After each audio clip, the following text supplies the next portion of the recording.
So let me get this straight. The one time that I don't hype up the underdog and try to make it a matchup, the underdog ends up pretty much blowing out the favorite team, right? How the hell does that happen? I'll tell you how it happens. An amazing game plan, a quarterback with cojones the size of goddamn Indiana, and a defense that came with relentless effort all night long, and the Georgia Bulldogs just couldn't get with them. Sad to say. Only because I'm from here, though. It's not because I'm a huge dog fan. Please don't get that twisted, all right?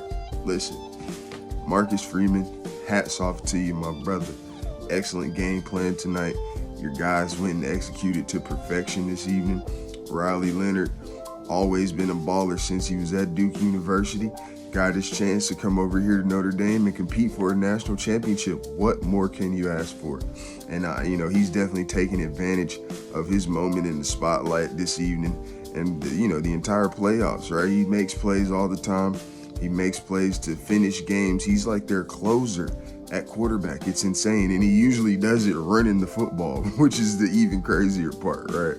And, they got two great running backs, but when you have that extra blocker in there and your quarterback is as dynamic a runner as Riley Leonard is, these are the type of things that can happen, especially late in games, right?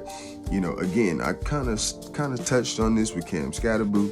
I touched on this with Ashton Genty, right? Riley Leonard is a different type of big, but he's a big guy, right?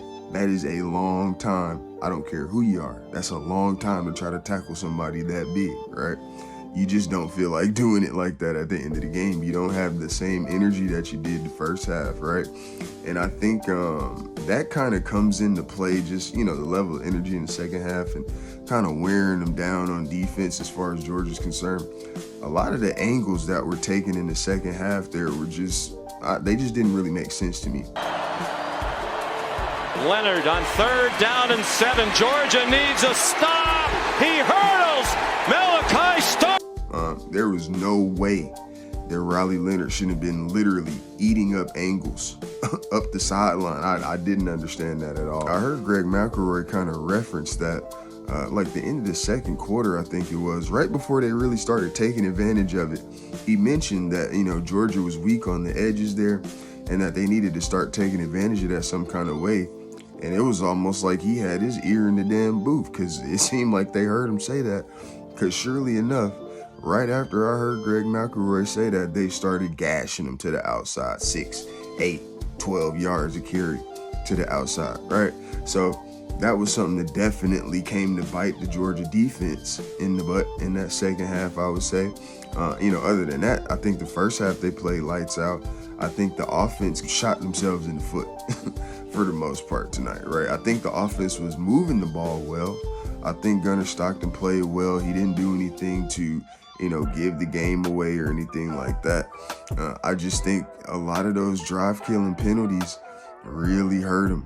Really hurt him. Even the first penalty with the sideline warning, that didn't really affect the outcome of the game.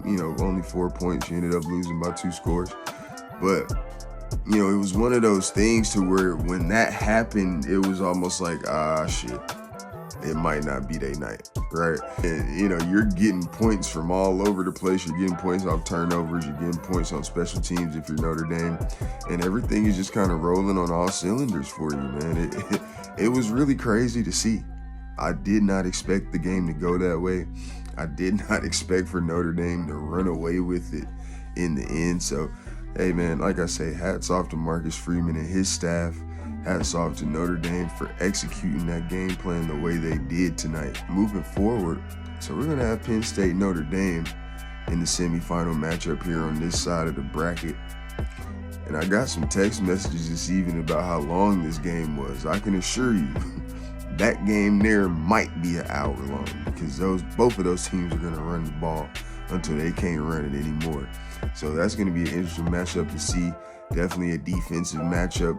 Probably set the over-under at 23.5 points, and they might not hit it because it's going to be a slugfest. Definitely hoping Jeremiah Love is healthy for this game next week. You still got Price in there, so not too worried, but definitely Love is a game breaker. So if they can get him back, that'd be great. If not, it's going to be tough, I believe, trying to lean on Riley Leonard in these situations. That Penn State defense is definitely ferocious. I think they may be able to, kind of make Riley Leonard pay a little more than Georgia was today for whatever reason. I think they may actually, I take it back from my first video. I think Penn State may have a little more speed on defense than even Georgia does, right? Because the way they were getting to Ashton Genty the other night was insane. So I can't wait to see that aspect of the game as well. Just that Notre Dame rushing attack against the speed on Penn State's defense. And then, I think Drew Aller is going to have a tough night ahead of him. But I think he's a guy that can come through and make some plays for you. I don't know if Penn State has the same kind of offensive line talent that Georgia does. And Georgia has a lot of talent up front.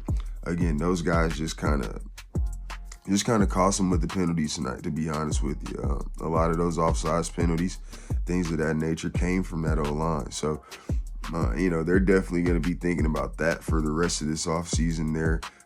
Just the opportunities that they did have to go score and the plays that they could have made.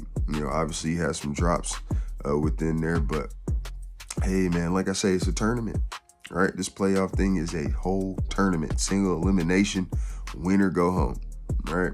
And it just happened to be the Dogs that are going home today, right? So, hey, it is what it is, man. Great game, though. I'm going to go check out Jackson Dart here in a second, but hey, man, we're on to the semifinals. We got Ohio State, we got Texas, we got Notre Dame and Penn State. Who would have thunk it, right? Hey, but that's what the playoffs are about, right? We got 2 underdogs in, and then we got 2 of the blue bloods in on the other side of the bracket. So let's see, man. I'm still thinking Ohio State is going to run away with this thing just simply off momentum. But, again, Will Howard has to keep playing well. Quinn Ewers is still out here. Arch Manning is still out here. We still haven't seen an Arch Manning sighting. I think Ohio State might be the kind of team that makes them kind of pull that trump card out of the back pocket there. So we'll see as well. And then again, you got Drew Aller and you got Riley Leonard on this side of the bracket here. So some very interesting matchups coming up for the semifinals, and we will be here to cover them. Let's get it. Surgeon Sports, we go. Surgeon Sports Network.